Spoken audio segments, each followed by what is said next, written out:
You are coming off big-headed because of your knowledge. You are coming off big-headed because of your knowledge. A lot of you have certain accomplishments right now. You've been teaching yourself, you've been spending time in solitude working on yourself. You're doing what you're supposed to. You're doing the things that the normal people are not doing.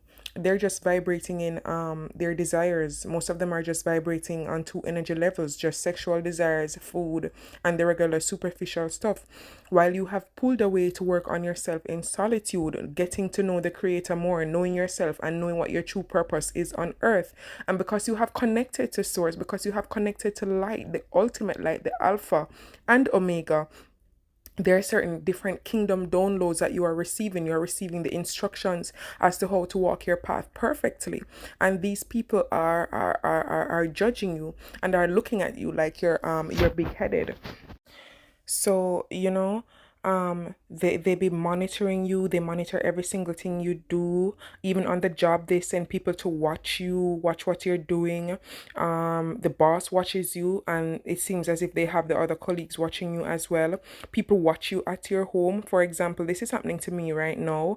Even the community camera that is supposed to be watching the community, because we have a neighborhood watch, the community camera is on my house watching me. And when I spoke to them about it, the community head, they made it clear that they were actually monitoring my life.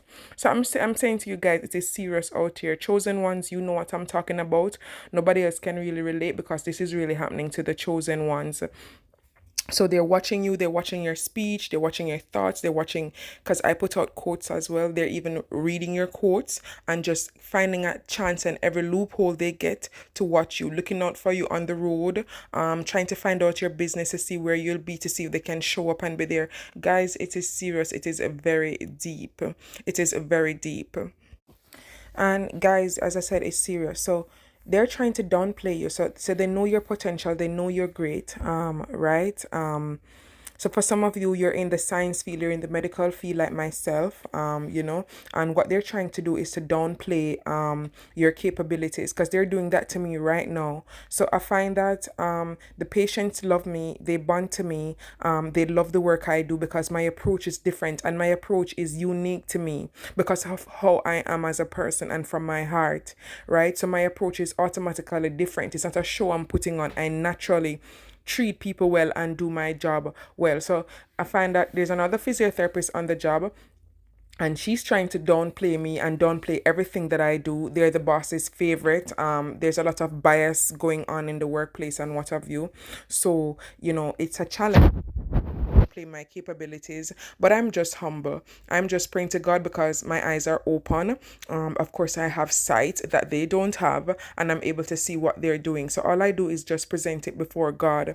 So they think that I'm going to be competing with them or whatever. So they realize, of course, that I'm no competition. I'm not competing with anyone and I am just unique. So what this person's trying to do is also schedule my patients on her time so that when I'm out of town, to see the other patients out of town, she gets to see my patient that I'm bonding with, that I assessed and everything to sort of shine. Is as though they want to shine in my glory, but it's not working because they realize that every time it keeps happening, everybody I get, I just change their life in a positive way. I am who I am for a reason.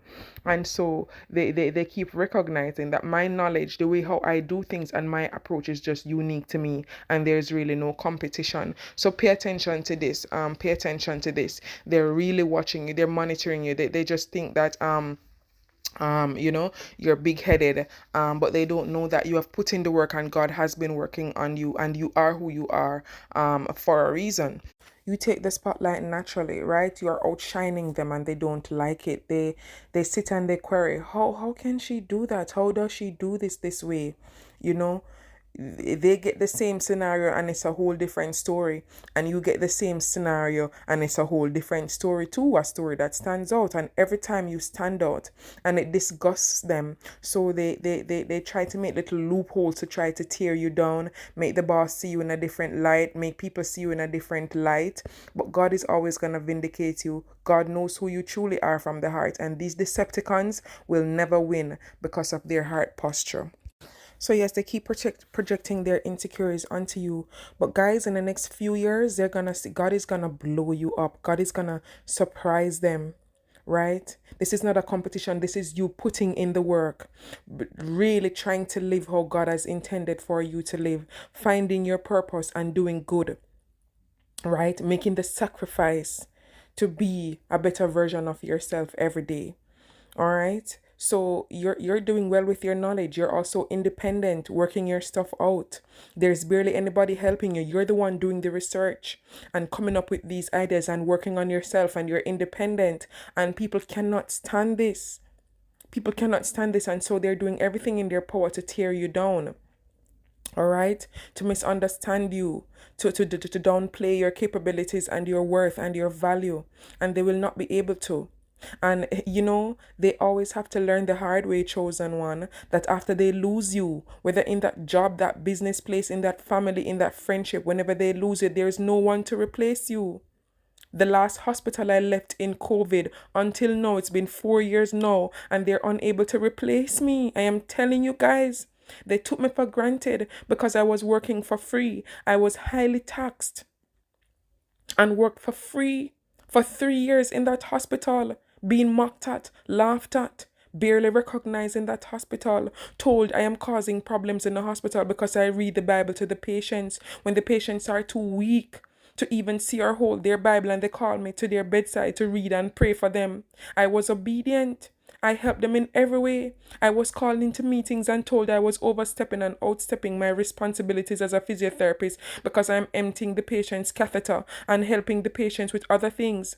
While other people, the patient care assistants and nurses, are scorning the patient, I took them over and cared for them. And they called me in meetings to tell me that I was disrupting the hospital's runnings and I'm overstepping my responsibilities. And I cried and I spoke to God about it. And I left. And until now, they are unable to replace me. Guys, I am telling you, God is working. And these people who are treating you like you're big-headed, let them think you're big-headed. Because God is doing great things in your life that they will not be able to change or to alter. Who is he that commandeth a thing, and the Lord God Almighty hath not spoken? Stay big-headed. Let them think you're big-headed.